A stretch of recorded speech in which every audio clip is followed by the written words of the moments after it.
அல்லேலூயா.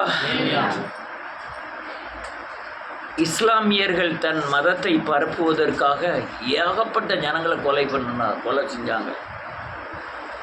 Syria, Lebanon, Jordan, இது பூராமே கிறிஸ்துவ நாடுகளாக இருந்தது. ஏன் பாலஸ்தீனம் கூட கிறிஸ்துவ நாடாக தான் இருந்தது. ஆனால் இவர்கள் அல்லேலூயா பகிரங்கமாக எழும்பி பட்டயத்தை எடுத்து கொலை செய்தார்கள். குர்ஆனை பிடி, இல்லைன்னா ஆளை க்ளோஸ் பண்ணிடுவோன்னு பண்ணார்கள். ஆனால் அதை காட்டிலும் அதிகமாய் கொலை செய்தது கிறிஸ்தவர்கள். கிருமியன் வார் என்று சொல்லி சிலுவை உபதேசத்தை, சிலுவையை அல்லேலூயா போதிக்க வேண்டும் என்று சொல்லி ஏற்றுக்கொள்ளாத அநேகரை கொலை செய்தார்கள். உலகம் பூரா இன்னைக்கு நாடுகளிலே அல்லேலூயா அதிக நாடுகளிலே பெருகி இருக்கிறது கிறிஸ்துவந்தான். இவைகள் மற்ற இடங்களில் நம்ம இந்தியாவிலே அன்பினால் கட்டப்பட்டது. ஆனால் ஒரு சில இடங்களிலே வியாபாரத்துக்கு சென்ற கிறிஸ்தவர்கள் அந்த தேசத்தை பிடித்து வியாபாரம் மட்டும் பண்ணலை, அங்கே கிறிஸ்தவர்களாய் மாற்றுவதற்கு பயங்கரமான அல்லேலூயா அநேகரை கொலை செய்தார்கள். அது மட்டுமல்ல, இந்த ஆசியிலிருந்து பிராட்டஸ்டன்ட் பிரியும் பொழுது சிலை வழிபாடு தவறு என்று சொல்லி அதில் பிரிந்தார்கள். பிரிந்த அநேகர் அதிலையும் பயங்கரமான கொலைகள் நடந்தது. ஆர்சியை ஏற்றுக்கொள்ளாத அநேகர், ஆர்சி தான் ஏகப்பட்ட இடங்களில் ராஜ்யங்களை கட்டி ராஜாக்களாய் வாழ்ந்தார்கள். அதில் தான் பரிசேயர், சதிசேயர், அவர்கள் சத்தியத்தின்படி நடக்க மாட்டாங்க, ஆனால் சத்தியத்தின்படி நடக்கணும்னு போதித்து அநேகரை அல்லேலூயா நிறைய பேரை கொலை செய்தார்கள். ஆனால் அன்பினால் கட்டப்பட்ட இந்தியாவில் வசனத்தின் அடிப்படையில் கட்டாமல் அல்லேலூயா தான தர்மத்தின் அடிப்படையில் கட்டினதுனால தான் இன்றைக்கி பிரச்சனையாக காணப்படுகிறது. இந்த அன்பின் அடிப்படையில் அல்லது வேத வசனம், சிலுவை உபதேசம், மனம் திரும்புதல், பாவ மன்னிப்பு, ரட்சிப்பு, இந்த பாதையில் கட்டப்படாமல் தான தர்மம், அல்லேலூயா தியாகம் அப்படிங்கிற முறைமையில் இருந்ததுனால தான் அல்லேலூயா கிறிஸ்தவங்கள் நெருக்கப்படுகிறது இன்றைய நாட்களில். நன்றியோடு கூட துதிக்கிறேன். அநேகர் அர்ப்பணித்தார்கள், உண்மை. ஆனால் கிறிஸ்துவின் பலன் விளங்கினதா என்றால் இல்லை. அச்சடையாளமாய் மனுஷன் மாறினானாங்கிறத இல்லை. இயேசுவை போல மாறினானா? இல்லை. ஏதோ ஒரு மதத்தின் சாயலினாலே கட்டப்பட்டதுனால தான் அல்லேலூயா பகிரங்கமாய் நாமும் கூட அப்படி இருந்திருப்போம். ஆனால் எழுப்புதல் ஆத்தும கண்களை திறந்ததுனால தான் இது சரி, இது தவறு என்று ஏற்றுக்கொள்ள முடிகிறது. நான் இப்போ உங்கள் கண்களை திறந்ததுனால தான் நீங்கள் வேறொரு உபதேசத்துக்கு போனாலும் இது சரி தவறு என்று புரிந்து கொள்ளக்கூடிய பலத்தை பெற்றிருக்கிறீர்கள். அல்லேலூயா. நீங்கள் பாளையங்கோட்டையில் போய் பார்த்தீங்கன்னா அநேக பெண்கள் தீர்க்க தரிசனம் சொல்லுகிறார்கள். அவங்க சர்ச்சுக்கு போகிறதில்ல, வேதவசனத்தை கை கொள்றதில்லை, அன்பு செலுத்துறதில்லை, கடன் கொடுக்குறாங்க, வட்டிக்கு கொடுக்குறாங்க, எல்லாம் செய்கிறாங்க. ஆனால் தீர்க்க தரிசனம் சொல்லி குறிப்பிட்ட ஆட்களை அவர்கள் தன்னுடைய கரத்தில் கொண்டு வைத்து அது ஏதோ ஒரு மேன்மை அடைகிறார்கள். பணக்காரர் முதற்கொண்டு, ஒன்றுமில்லாதவங்க முதற்கொண்டு தீர்க்க தரிசனம் சொல்லுகிறார்கள். இது எனக்கு பயங்கர கொடுமையாக இருந்த காரணம் என்னென்னா, சரியான போதனைகள் இல்லாதனால தான் அநேக ஜனங்கள் அப்படி சிக்கி தவிக்கிறார்கள். சர்ச்சைக்கே போகிறது கிடையாது, வேதவசனத்தை வாசிக்கிறது கிடையாது, வேதவசனத்தை பின்பற்று கிடையாது.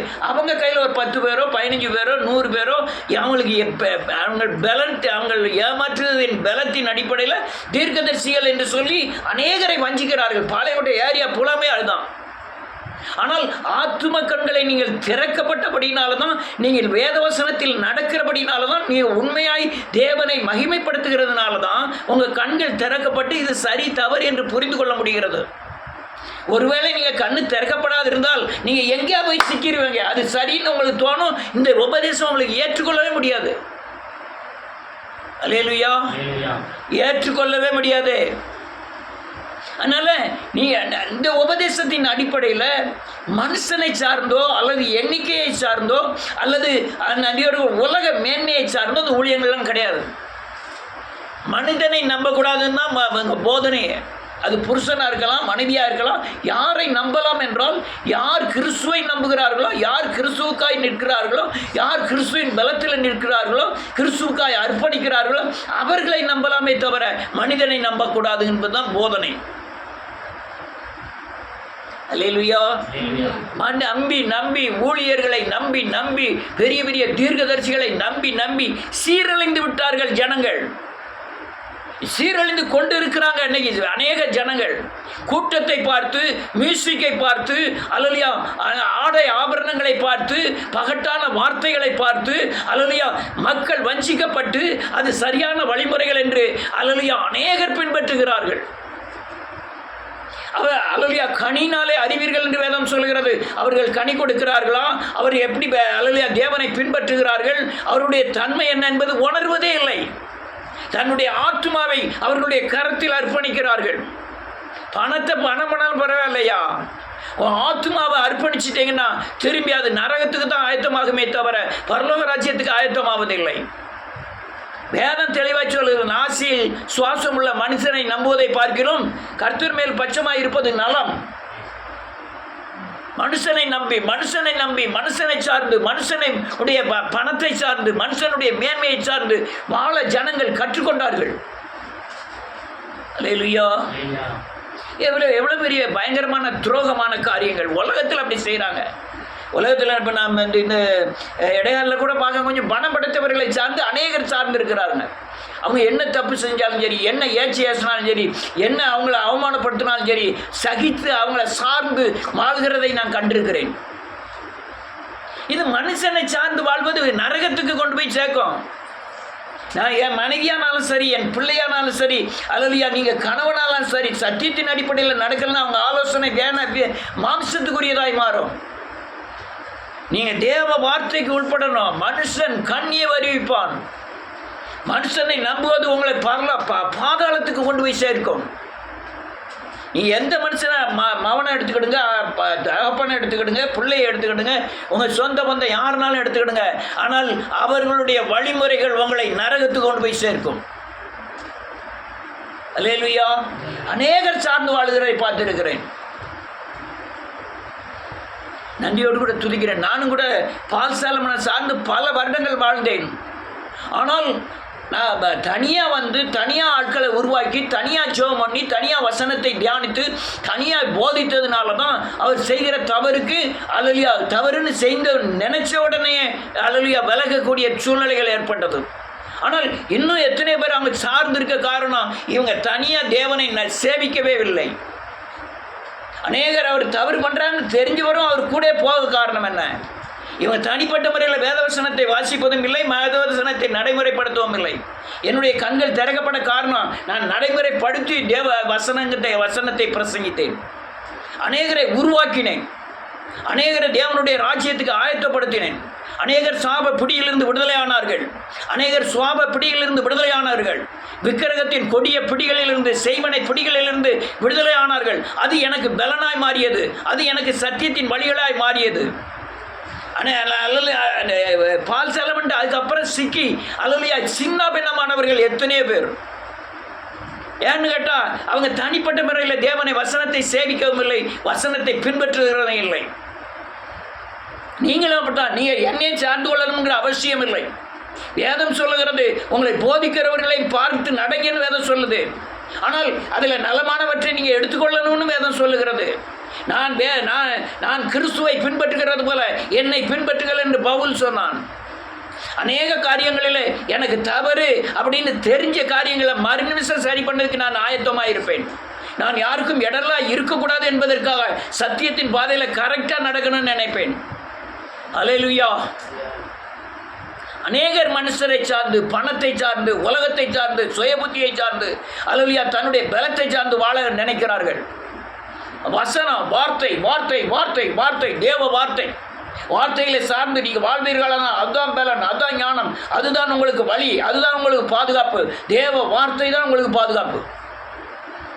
வார்த்தையை வாசிப்பதும், வார்த்தையின்படி நடப்பதும், வார்த்தையை தியானம் பண்ணுவதும், அல்லேலூயா இரவு பகலும் தியானமாக இருக்கிற மனுஷன் பாக்கியவான். அவன் நீர்க்கால்கள் ஓரமாய் நடப்பட்டு தன் காலத்தில் தன் கனியை தந்து இலையுகிற மரத்தை போல் இருப்பான்னு வேதம் சொல்லுகிறது.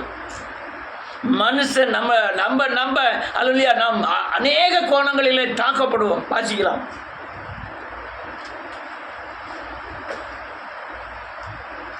நூற்றி 18வது சங்கீதம்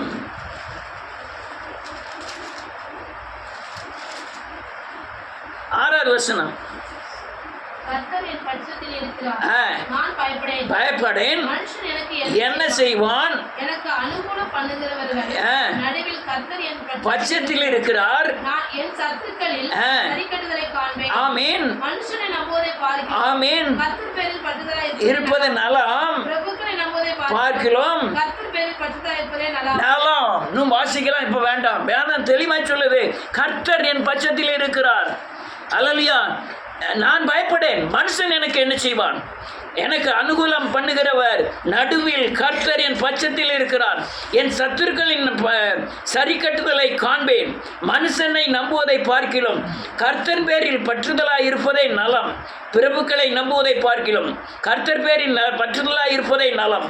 எல்லா ஜாதியரும் என்னை வளைந்து கொள்ளுகிறார்கள், கர்த்தருடைய நாமத்தில் அவர்களை நான் சங்கரிப்பேன். கர்த்தர், நான் ஊழியத்துக்கு வரும்போது 10 பைசா கிடையாது. ஒவ்வொரு ஊர்லேயும் கொண்டு போய் விடும்போது யாரும் எனக்கு தெரியாது. ஆலங்குளத்தில் கொண்டு போய் விட்டாங்க, எனக்கு யாருன்னே எனக்கு தெரியாது. ஏதோ போய் சேர்னேன். தென்காசியில் கொண்டு விட்டாங்க, எனக்கு தென்காசியில் கிறிஸ்துவ பிரதர் தவிர யாருமே எனக்கு தெரியாது. அல்லையா, 10 ரூபா வாங்கிறதுக்கோ 10 ரூபா கொடுக்கறதுக்கோ யாருமே கிடையாது. ஆனால் கர்த்தரை நம்பினேன். கர்த்தரை நம்பி கர்த்தர் இங்கே இடையால் வரும்போதும் அப்படிதான். இடையால் எனக்கு யாருமே தெரியாது. இது நாள் வரை எனக்கு ஒரு ஃப்ரெண்டு, ஒரு சார்ந்து வாழக்கூடிய மனுஷன், என்னுடைய பலவீனத்தை பகிர்ந்து கொள்ளக்கூடிய மனுஷன் ஒருவருமே கிடையாது. யார் கூட போய் டீ குடித்தோம், அவங்க கூட உட்காந்து 1 மணி நேரம் பேசிக்கிட்டு இருந்தோம், என் பிரச்சனையை சொன்னேன், அதெல்லாம் கிடையவே கிடையாது. தேவனை தவிர என்னுடைய பலவீனத்தை நான் யார்கிட்டையும் சொன்னதே கிடையாது. அல்லேலூயா. மனுஷன் தேவனின் பட்சத்தில் இருக்கிறார். மனுஷன் எனக்கு என்ன செய்வான்? ஐயோ, நான் பணம் இல்லைன்னு கவலைப்பட்டதும் கிடையாது. ஐயோ, எனக்கு சொந்த பந்தம் இல்லைன்னு கவலைப்பட்டதும் கிடையாது.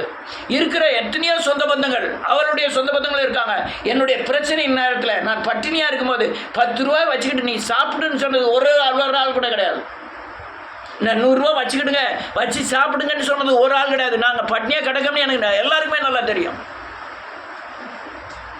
எல்லாருக்குமே நல்லா தெரியும். ஆனால் யாருமே இந்த வச்சுக்க, ஒரு 20 ரூபா வச்சுக்க, ஒரு 30 ரூபா வச்சுக்க அப்படின்னு சொன்னதே கிடையாது. பாடுகளின் மத்தியில் தான் கிறிஸ்துவை கற்றுக்கொண்டேன். அதனால தான் இன்றைக்கும் அல்லையா, வனாந்திரத்தில் வழிகளையும் அவாந்திரத்தில் ஆறுகளையும் உண்டாக்குகிற தேவன். எந்த வனாந்திரத்தில் கொண்டு போய் விட்டாலும் தேவனை நம்பி ஜீவிக்க தேவன் பலன் தந்திருக்கிறார். யாரை நம்ப போறீங்க? யாரை நம்ப? எல்லாம் துரோகி. உன் ஜாதிக்காரன், அல்லையா, உன் சொந்தம் பந்தம் எல்லாமே உனக்கு துரோகம் தான் பண்ணுவானே தவிர யாருமே நீதி நேர்மையோட உங்களுக்கு சப்போர்ட்லாம் ஒருத்தனும் பண்ண மாட்டான், கர்த்தரை தவிர.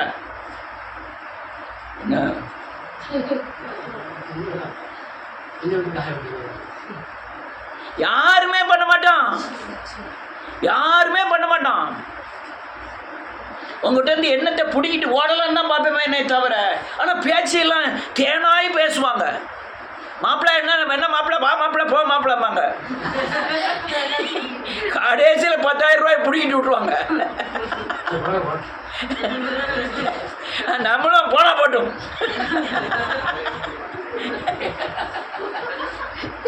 இன்னொரு வசனத்தை வாசிப்போம். சங்கீதம் 35வது அதிகாரம் 12வது வசனத்திலிருந்து.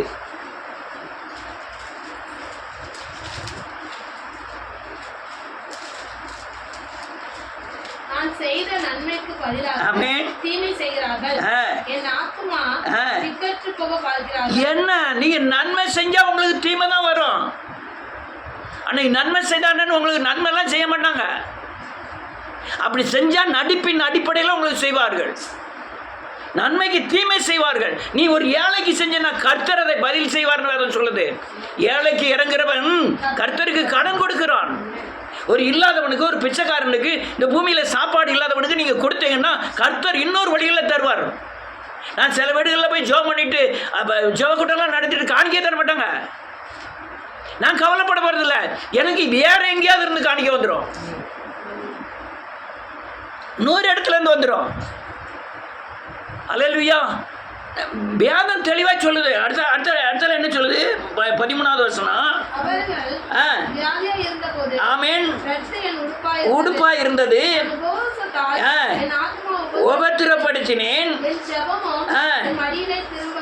ஆமென். ஆமென்.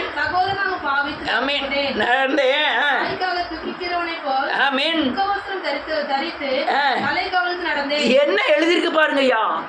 ஒரு மனுஷன் வியாதியா இருக்கிறான், நான் அவனுக்காக ரெட்டை உடுத்தி இரவும் பகலும் உபாசம் இருந்து என் ஆத்மாவை உபத்திரவப்படுத்தினேன். நான் அவனுக்காக ஜெபம் பண்ணினேன். அந்த ஜெபம் எனக்கு மடியிலே திரும்ப வந்தது. நான் அவனை என் சிநேகிதனாகவும் சகோதரனாகவும் பாவித்து நடந்து கொண்டேன். தாய்க்காக துக்கிக்கிறவனை போல துக்கவசனம் தரித்து தலை கவிழ்ந்து நடந்தேன். ஆனாலும் பாசிங்க, ஆபத்து உண்டான போது அதே மனுஷர் என்ன பட்டானோ, சந்தோஷப்பட்டானோ. என்ன எழுதியிருக்கு? நான் அநேக நேரம் அநேகருக்காக ஜெபிப்பது உண்டு. அவங்க எனக்கு துரோகம் பண்ணாலும் ஜெபிப்பேன். ஆனால் அந்த அந்த நான் ஜெபம் பண்ணினதுடைய ஆசீர்வாதத்தை நான் எதிர்பார்க்கறது கர்த்தர்ட்ட, அந்த மனுஷன் தரல. மனுஷனை நம்பாதன்ட்டார் ஆண்டவர். மனுஷன் ஆத்மா கர்த்தருடையது. ஆனால் அவனுக்குள்ள இருக்க பேய் விரோதமானது. என்ன சொன்னேன்? ஆமென். விரோதமானது. நான் பேயை எதிர்க்க, ஆத்மாவை நேசிக்க. இவன் என்ன எழுதுறான்? நான் உபவாசம் இருந்தேன், ரெட்டு உடுத்தினேன், நான் பசியா இருந்தேன் அவனுக்காக.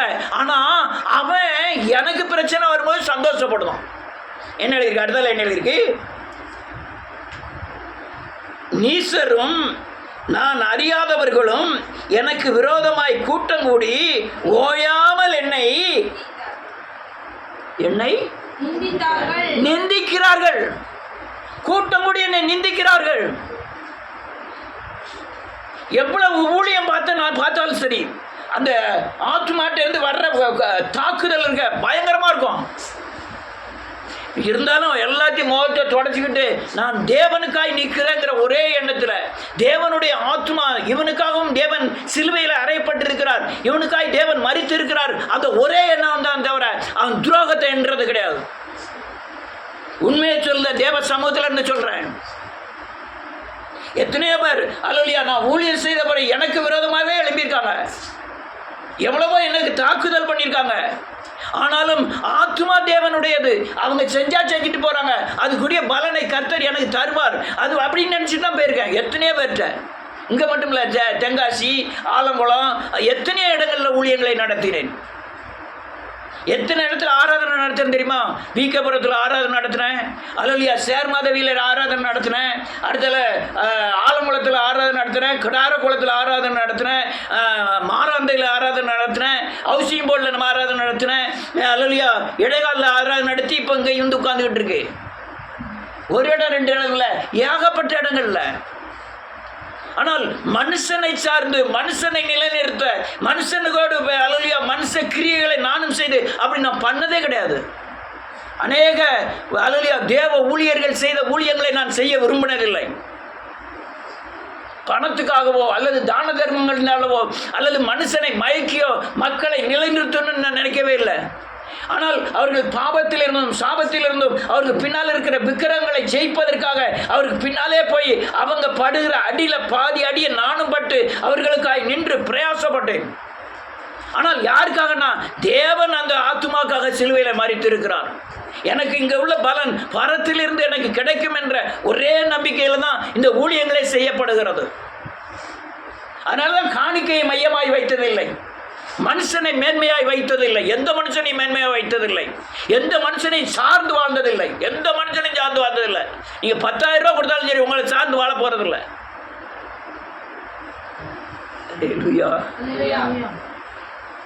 யாரும் சார்ந்து வாழ்ந்ததில்லை.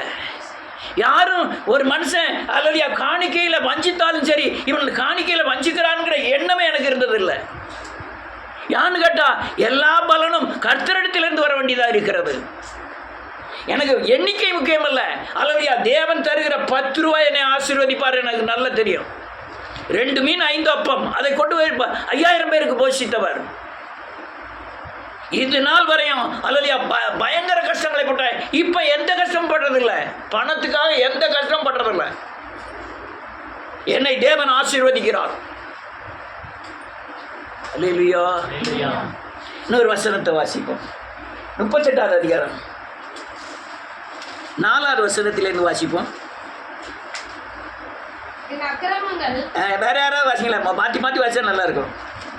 என் அக்கிரமங்கள் என் தலைக்கு மேலாக பெருகிற்று. அவைகள் பார சுமையாய்ப் போல என்னால் தாங்க கூடாத பாரமாயிற்று.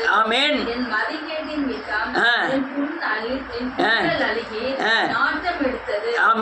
நான் வேதனைப்பட்டு ஒடுங்கினேன், நான் முழுவதும் துக்கப்பட்டு திரிகிறேன். என் குடல்கள் எரிகிறது, மாம்சத்தின் ஆரோக்கியம் இல்லை. நான் பலனற்று போய் நொறுக்கப்பட்டேன்.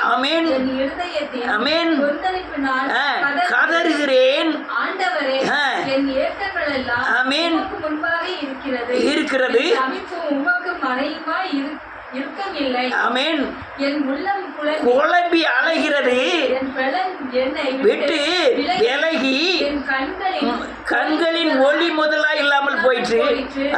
என் சிநேகிதரும் என் தோழரும் என் வாதையை கண்டு விலகுகிறார்கள். என் இனத்தாரும் தூரத்திலே நிற்கிறார்கள். என் தேடுகிறவர்கள் வைக்கிறார்கள். பொல்லாங்கு தேடுகிறவர்கள் கேடானவைகளை பேசி வஞ்சனையை யோசிக்கிறார்கள். அல்லேலூயா. வேதத்தை பாருங்க, அவனே அக்கிரமத்தில் செத்துக்கிட்டு இருக்கான். அவன் புண்ணு அழுகி நாற்றம் எடுக்கான். வேதம் சொல்லுது, என் புண் அழுகி நாற்றம் எடுக்கையா, என் குடல் எல்லாம் எரியுது. ஒரு விசுவாசி யார் நிற்கும்? செய்வனையில் மாட்டிக்கிட்டாரு, சாக கிடக்காரு. யார் அவன் வீட்டை விட்டு தூர போற நான் இருக்கேன்னு சொல்லி போய் இருக்க முடியும்? எந்த ஊழியக்காரனா போய் இருக்க சொல்லுங்க பார்ப்போம். அவர் படுத காயங்கள்ல பெரும் பகுதி என் முதுகுல நான் பட்டேன். நான் அவரை சிறுமைப்படுத்துறதுக்காக அல்ல, அல்லேலூயா, தேவ வழிகளை போதிக்கிறேன். அநேகர் ஆட்டுக்கறிகளை கொண்டு வந்து வச்சு கொடுத்துட்டாங்க. எதுக்கு? ஆட்டுக்கறி வச்சு கொண்டு வந்து கொடுத்தாங்க.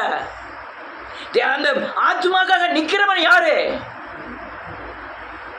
அல்லேலூயா. ஆனா சிநேகிதர்கள்லாம் எப்படி பண்ணாங்களா? வாசிப்போம். இப்ப 11வது வசனம். தோழரும் வாதையை கண்டு விலகுகிறார்கள். எனற்றார் தூரத்தில் நின்று பார்க்காங்க. எப்ப சாவார் இந்த அல்லேலூயா அப்பளக்காரர் மருமவன்? எப்ப சாவாரு? நம்ம விக்கிரகத்தை விட்டுட்டு போனார்லாம், நம்ம சொந்த பந்தத்தை விட்டுட்டு போனார்லாம். நல்ல சாவட்டும், நல்ல உபத்திரப்படட்டும். அல்லேலூயா. அது நடந்த காரியத்தை சொல்ற, நடக்காது இல்ல. அக்கிரமம் மிகுதியாவனால் அல்லேலூயா பயங்கர நெருக்கம், வேதனை, குடல் எரியுது. அல்லேலூயா பயங்கர வேதனை. அடுத்த வசனம் என்ன சொல்லுது? 12வது வசனம். என் பிராணனை கண்ணியை வைச்சான் செய்வனைகளை. பிராணனை வாங்க தோட்டம் செய்வனை வைக்கான், செத்துட மாட்டாரான்னு. அல்லேலூயா. அல்லேலூயா. எனக்கு ஏன் இவ்வளவு பிரயாசம்? எனக்கு ஏன் இவ்வளவு பிரயாசம்? அல்லேலூயா. சொந்த பந்தம்லாம் எதுக்கு? பார்க்கிறவன் பக்கத்து விட்டு வர சாக மாட்டான்னு நினைக்கிறான். தூரத்தில் நின்று பார்க்க, இன்னைக்கு செத்துருவார், நாளைக்கு செத்துருவார், நாளை கழிச்சு செத்துருவார்னு நாள் குறிக்கிறான். ஆனால் தேவன் கையிடல. அல்லேலூயா. இதான் மனுஷனை நம்பாதன்னு சொல்றது. இதுதான் மனுஷனை நம்பாத, இதான் அவன் சாதிக்காரனை நம்பாத. தேவனை யார் நம்புதாங்களோ அவனை நம்பு. தேவனுக்கா யார் பிரயாசப்படுறானோ அவனை நம்பு. தேவனுக்கா யார் ஓடுதாங்களோ அவனை நம்பு. அல்லேலூயா. ஒருத்தனும் உங்களுக்கு கிட்ட வர மாட்டான். நீ வாழ்ந்திருந்தா ஏதாவது புடிங்கிட்டு போலான்னு வருவான். ஏதாவது அல்லேலூயா நீங்க தியாகியா இருந்தீங்கன்னா உங்க வீட்டு வாசல்ல அநேகர் வந்து காத்திருப்பாங்க. நீ அப்படி தியாகியா இருந்து நீ ஆளுக்கு 1000 ரூபா கொடுத்தாலும் பாவி போய் 1000 ரூபா தான் கொடுத்தான், 2000 ரூபாய் கொடுக்கலன்னு நினைப்ப சொல்லுவான். சொல்லுவானா சொல்ல மாட்டானா? 1000 ரூபா கொடுக்கான், எச்சுக்கல பைசா துட்டு.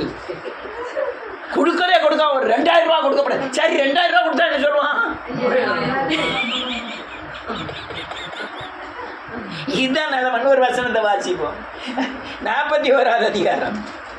இதுல இன்னும் வாசிக்கலாம், இப்ப நேரம் இல்லை. 41வது அதிகாரம் 4வது வசனத்திலிருந்து வாசிக்கலாம்.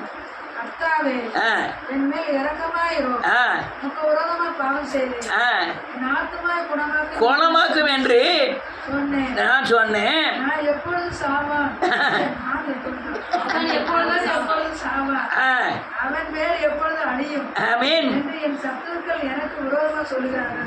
என்ன எழுதிருக்கு பாருங்க. அவனே ஐயோ பாவம், என் மேல இறக்கமாயிரு ஆண்டவரே, நான் உனக்கு விரோதமா பாவம் செஞ்சிட்டேன், அதனால என் ஆத்மா பயங்கரமா நோவுல இருக்கு, என்னை காப்பாத்துன்னு சொல்லி ஜெபம் பண்ணுதான். ஆனா கூட இருந்து கேட்டுக்கிட்டு இருக்க விசுவாசி என்ன சொல்லலாம் பாத்தீங்களா? இவன் எப்ப ஜாபம், அவன் பேர் எப்போது அழியும் அவன் என்று சத்துருக்கள் எனக்கு விரோதமாய் சொல்லுகிறார்கள். ஆமீன். பார்க்க வரும்போது நல்ல குளுமையா தான் வாரோம், நல்ல பவுடர் போட்டுட்டு தான் வாரோம். ஒரு நிமிஷம். என்ன தங்கம் சாப்பிட்டுட்டியா தங்கம்? என்ன தங்கம் உள்ள மனசுக்குள்ள நம்பவே கூடாது. தேன் வடித மாதிரி ஒருத்தர் பேசிட்டான்னா குழி வெட்டலாம்னு அர்த்தம். யாரா ரொம்ப எச்சரிக்கையா இருக்கணும். தேன் வடித மாதிரி அல்லையா ரொம்ப உருகுத மாதிரி பேசிட்டாங்க, ரொம்ப எச்சரிக்கையா இருக்கணும், ஸ்ட்ராங் ஆயிடணும். என்ன செய்ய போறோம்? அடுத்த நிலை இருக்கு.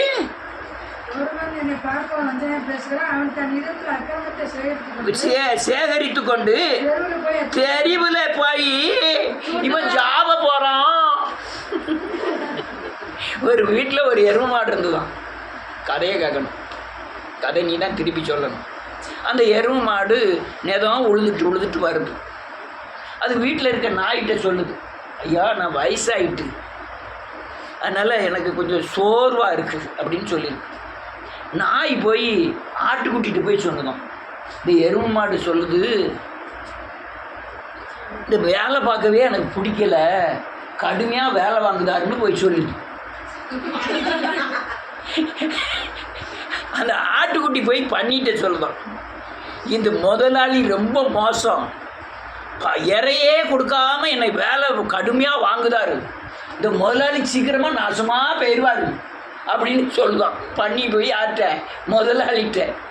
முதலாளி பார்த்தாராம், இன்னும் இந்த எருமை மாடை என்ன செஞ்சிருக்கக்கூடாது, வச்சிருக்கப்படாதுன்னு உடனே ஒரு வாழை வச்சு வெட்டி கசா போட்டாராம். அந்த எருமை மாடு செஞ்ச காரியம் என்ன? அது ஒருத்தர் மாதிரி ஒருத்தர்கிட்ட போய் முதலாளிகிட்ட போய் எப்படி சேருது?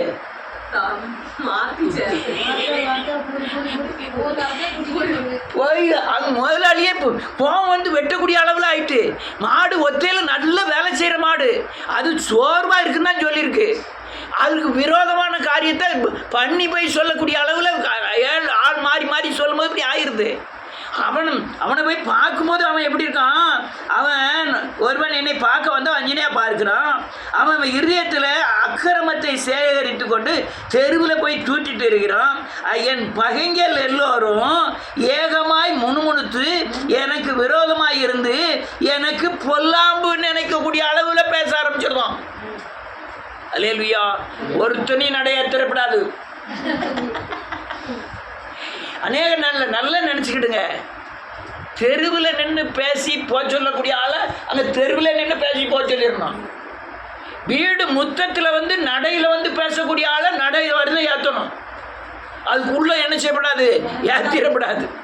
நடையில் பேசிட்டு வீட்டுக்குள்ளே உட்கார வச்சு பேசக்கூடிய ஆளை தான் பேசணும். அவங்கள்ட்டையும் உண்மையான காரியங்களை என்ன செய்யக்கூடாது, பேசக்கூடாது.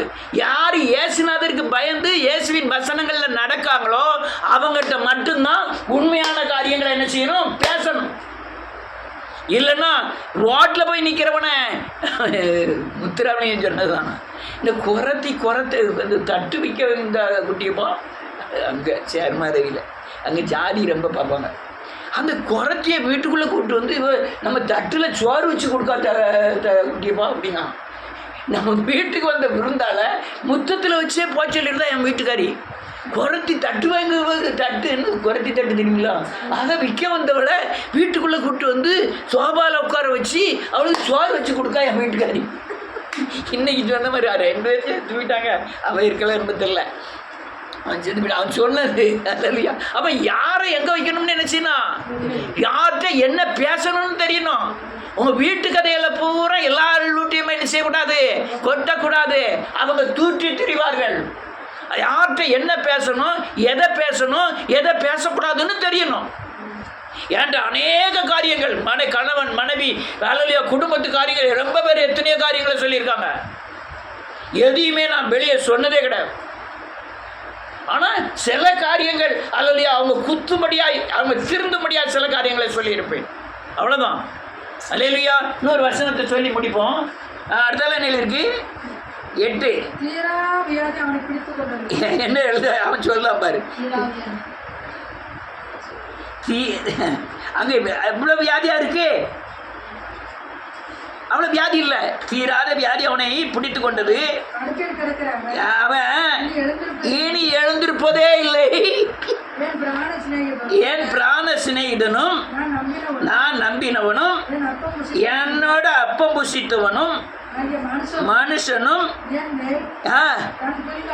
என் கூட ஒன்னா உட்காந்து சாப்பிட்டவன், என் கூட நடந்தவன்.